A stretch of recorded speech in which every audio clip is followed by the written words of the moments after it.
একটা হাদিস এসেছে যে ইনশাআল্লাহ যখন কেউ বলে কোনো কাজ করার আগে তার ওই কাজটা সুসম্পন্ন করার দায়িত্ব আল্লাহ পাক নিজে নিয়ে নেন।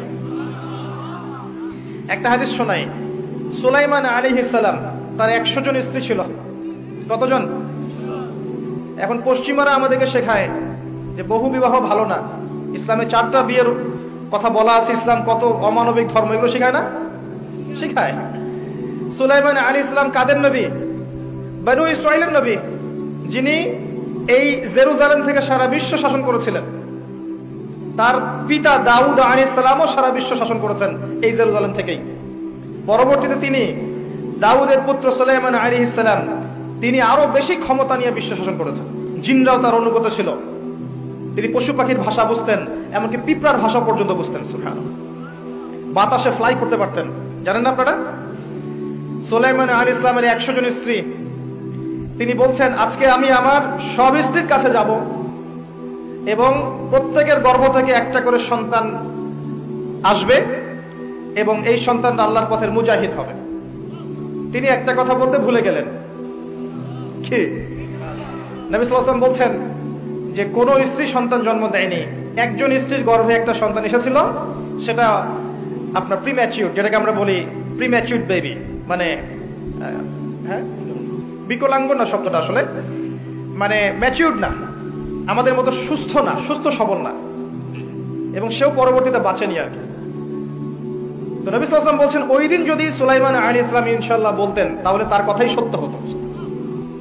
ইনশাআল্লাহ ক্ষমতা বুঝতে পারছেন? নবী করিম সাল্লাল্লাহু আলাইহি ওয়াসাল্লাম মক্কায় দ্বীন প্রচার করছেন এবং তার বিরোধিতা করছে কাফের মুশরিক কুরাইশরা। তাদের কাছে ধর্মতাত্ত্বিক কোনো দলিল ছিল না, তারা দলিল খুঁজতে চলে গেল ইয়াসরিব, মদিনায়। মদিনায় ইহুদিরা থাকতো। সেখানে গিয়ে ইহুদিদেরকে জিজ্ঞাসা করছে আমাদেরকে এমন কিছু শিখিয়ে দাও যেটা দিয়ে আমরা মুহাম্মদ সাল্লাল্লাহু আলাইহি ওয়াসাল্লামকে চ্যালেঞ্জ করতে পারি। তখন ইহুদিরা শিখিয়ে দিল তাকে গিয়ে 3টা প্রশ্ন করবে। কয়টা প্রশ্ন? এই 3টা প্রশ্নের উত্তর যদি সে দিতে পারে নিঃসন্দেহে সে একজন নবী, কোনো সন্দেহ নাই। আর যদি এই 3টার উত্তর দিতে না পারে বুঝে নিবে সে মিথ্যাবাদী, সে নবী নয়। কত বড় প্রশ্ন তাহলে! কারা শিখিয়ে দিল? ইহুদিরা। 1 নাম্বার, তাকে গিয়ে জিজ্ঞাসা করবে আসহাবুল কাহাফের কি হয়েছিল, গুহাবাসী যুবকদের কি হয়েছিল। 2 নাম্বার, তাকে গিয়ে জিজ্ঞাসা করবে যে যুলকারনাইন বাদশা, যে পৃথিবীর পূর্ব থেকে পশ্চিম পর্যন্ত শাসন করেছে, তার কি হয়েছিল। এবং 3 নাম্বার, তাকে জিজ্ঞাসা করবে আত্মা কাকে বলে, রূহ কাকে বলে।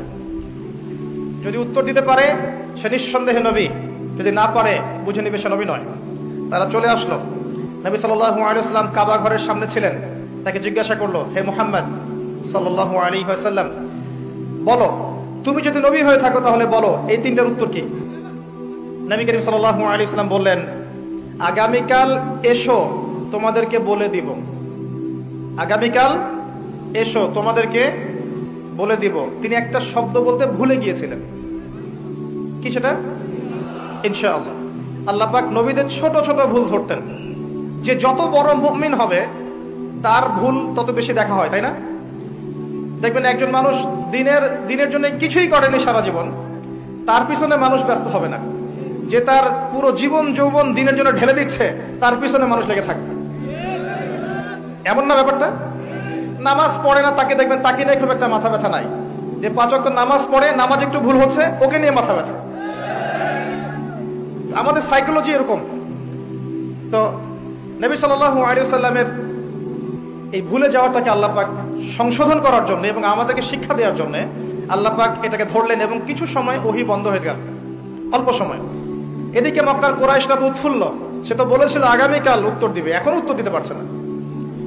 আর নবী সাল্লাল্লাহু আলাইহি ওয়াসাল্লাম ভেবেছিলেন যে জিবরাইল আলাইহিস সালাম তো তার কাছে আসেন, আসলে জিজ্ঞাসা করলেই তিনি বলে দিবেন।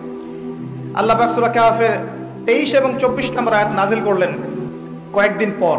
আয়াতটা হচ্ছে ওয়ালা তাকুলান্না লিশাইইন ইন্নী ফাইলুন যালিকা গাদান ইল্লা আন ইয়াশা আল্লাহ। হে নবী মুহাম্মদ সাল্লাল্লাহু আলাইহি ওয়াসাল্লাম, আপনি কোশ্চিন কালেও বলবেন না যে আমি আগামীকাল কিছু করব ইনশাআল্লাহ বলা ব্যতীত। এই শিক্ষাটা কাকে দিচ্ছেন আল্লাহ পাক? শুধু তাকে না, আমাদেরকেও। কিয়ামত পর্যন্ত এই শিক্ষা থাকবে না? থাকবে। অতএব ইনশাআল্লাহ দিয়ে আপনি আল্লাহর অনুগত সভ্যতা এবং আল্লাহ বিরোধী সভ্যতাকে চিহ্নিত করতে পারবেন। আল্লাহ বিরোধী সভ্যতা কখনো ইনশাল্লাহ বলে না। বলে? ওই ন্যাটো কি ইনশাল্লাহ বলে কখনো? জিউসরা বলে? ও পশ্চিমারা বলে? এবং ওদের ধাঁচে যারা নিজেদের মানসিকতা তৈরি করেছে এরাও কখনো ইনশাল্লাহ বলবে না। বলবে? বলবে না। কিন্তু আল্লাহর বান্দারা বলবে ইনশাআল্লাহ আমি আগামীকাল করব, তাই বলবে না? ইনশাআল্লাহ, যদি আল্লাহ চান।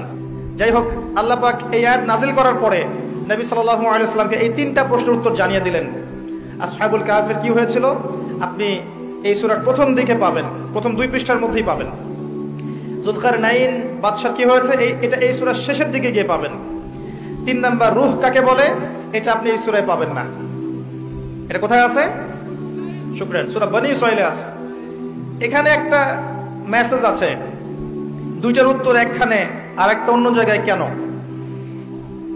আমাদের বুঝ হচ্ছে এটাই যে সূরা কাহফকে বুঝতে হলে আপনার আরেকটা সূরার সহযোগিতা লাগবে, তার নাম সূরা বনী ইসরাঈল। আপনি সূরা বনী ইসরাঈলটা পড়েন, এখানে ইহুদিদের ব্যাপারে অনেক কিছু আছে এবং সূরা কাহফ আর বনী ইসরাঈলের মধ্যে অনেক আয়াতে মিলও আছে। দুটো একটা পেয়ার, যেমন সূরা ফালাক নাস একটা পেয়ার না? পেয়ার বলছেন জোড়া, জোড়া। সূরা ফালাক নাস একটা পেয়ার না, জোড়া না? সূরা কাফিরুন, সূরা ইখলাস একই রকম একটা পেয়ার না? এরকম কিন্তু সূরা এই যে ওয়াদ-দুহা ওয়াল লাইলি ইযা সাজা, এই সূরা, তারপরে সূরা আলাম নাশরাহ লাকা সাদরাক একটা পেয়ার মনে হয় না? এরকমই সূরাতুল বনী ইসরাঈল, সূরা কাহফ একটা জোড়া।